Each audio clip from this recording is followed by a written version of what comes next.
முத்தம் கொடுத்தா சுவையாக இருக்கணும், அதே நேரம் கிக்காகவும் இருக்கணும். அதுக்கு நம்ம என்ன பண்ணணும்? நிறைய பேர் மனசில் ப்ரஷ் பண்ணணும் அப்படின்னு தோணலாம். ஏன்னா அதுதான் பேட் ஸ்மெல் இல்லாமல் இருக்கும் அப்படின்னு நினைப்பீங்க. அது ஜென்ரல் திங் தான். பட் நம்ம டாபிக் உள்ள டிப்ஸ் எல்லாம் பார்ப்போம் வாங்க. அப்புறம் முத்தத்தை ட்ரை பண்ணுங்கள். ட்ரை பண்ணிவிட்டு கமெண்ட்ஸில் சொல்லுங்கள். முத்தம் தனி சுவை தான், ஆனால் அதிகரிக்க என்ன செய்ய வேண்டும்? நான் உங்கள் நண்பன் சம்திங். நன்றி நண்பர்களே.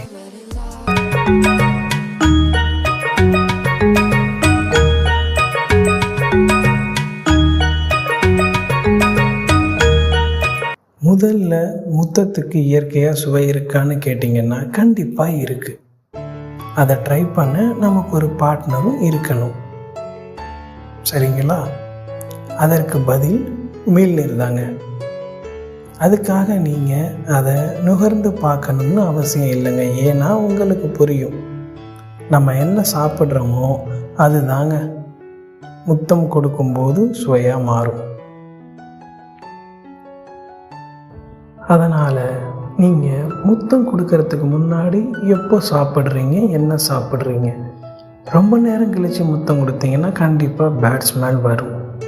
உங்களோட பார்ட்னருக்கு இந்த மாதிரி சாப்பிட்டா பிடிக்கும். இந்த ஸ்வீட்ஸ், அந்த சாக்லேட்ஸ், ஒரு சிலருக்கு ஐஸ்கிரீம், இந்த மாதிரியெல்லாம் இருக்குது. இதெல்லாம் முத்தத்துக்கு முன்னாடி வாங்கி கொடுங்க, அப்புறம் முத்தம் கொடுங்க. ஏன் சாக்லேட்ஸ் வாயில் வச்சுக்கிட்டு கூட முத்தம் கொடுக்கலாம். பட் அதில் இயற்கையாக இருக்கிற மாதிரியான சுவை இருக்காது. செயற்கையாக அந்த சாக்லேட் சுவை அப்படியே தெரியும், ரொம்பவும் இருக்கும். இது எல்லாத்துக்கும் மேலே கிக்காக இருக்கணும் அப்படின்னா எடுத்த உடனே முத்தம் கொடுக்கக்கூடாது. உங்கள் பார்ட்னர் மைண்ட் செட் எப்படி இருக்குது, நல்லா இருக்கா, அதை நீங்கள் தெரிஞ்சுக்கணும். அது ரொம்ப முக்கியம். அப்போது தான் எதிர்பார்க்காம இருக்கிற முத்தம் கூட ரொம்ப கிக்காக இருக்கும்.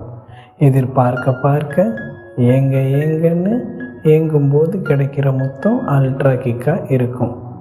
இது எல்லாத்துக்கும் மேலே அவங்கள நீங்கள் ரொம்ப மகிழ்ச்சியாக வச்சுருக்கும் போது முத்தம் கொடுத்தீங்கன்னா ரொம்ப கிக்காக இருக்கும். இதோட உங்கள் பார்ட்னர் அந்த மூடுக்கு வந்துட்டாங்க அப்படின்னா அப்போது நீங்கள் எப்படி மூவ் பண்ணாலும் சரி, லைட்டாக டச் பண்ணால் கூட அது கிக்காகவும் இருக்கும், டேஸ்ட்டாகவும் இருக்கும். அது எப்படி அப்படின்னா, உச்சக்கட்டம் வர்றதுக்கு முன்னாடி கிக் அதிகமாக இருக்கும், உணர்வுகளை தூண்டிவிடும். அது உங்களுக்கே நல்லா தெரியும்.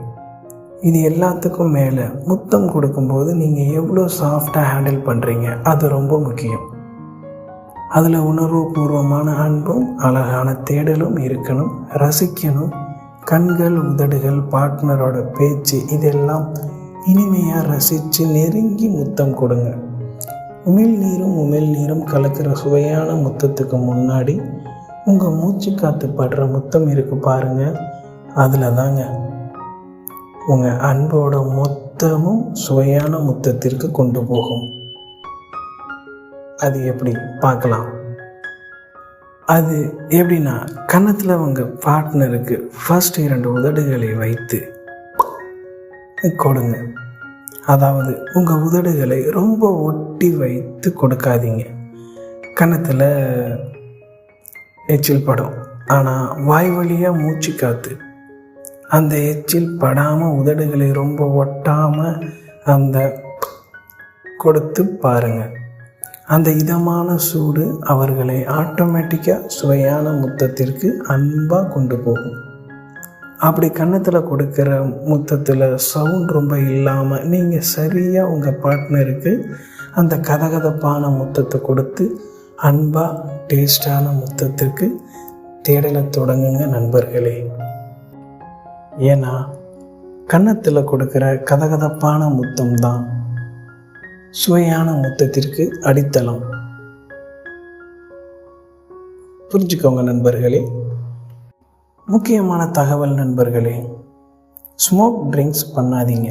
90% பெண்களுக்கு பிடிக்காது. ஸோ அந்த டைமில் அதை அவாய்ட் பண்ணிவிடுங்க. அப்புறம் அந்த முதல் முத்தமே மொத்தத்தையும் காலி பண்ணிவிடும். ஸோ பார்ட்னர்கிட்ட கேர்ஃபுல்லாக இருங்க, கேரிங்காக இருங்க. முத்தம் கொடுக்கறது ரொம்ப முக்கியம். அதை விட அவங்க நெருங்கி வரலாம் அப்படின்னா பேட் ஸ்மெல் வர டைமில் ட்ரை பண்ணாதீங்க. ஏன்னா முத்தம் கொடுக்கும்போது வர நெருக்கம் லைஃப் லாங் வேணும்.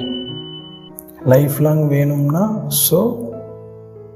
நம்ம பார்ட்னரோட எப்படி இருக்கிறோம், எப்படி அன்பாக நெருங்குறோம், இதெல்லாம் ரொம்ப இம்பார்ட்டன்ட் நண்பர்களே. முத்தம் கொடுக்குற உதடுகள் எப்படி இருக்கணும் அதை பற்றி அடுத்து ஒரு வீடியோவில் பார்க்கலாம் நண்பர்களே. ரொம்ப பயனுள்ளதாக இருக்கும். வேறு இன்னும் பல சுவாரஸ்யமான காதல் விளையாட்டு டிப்ஸ் நம்ம சேனலில் இருக்குது.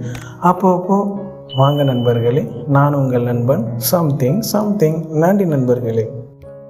உங்களுடைய கேள்விகளும் கருத்துக்களும் உற்சாகத்தின் வரவேற்புதான்.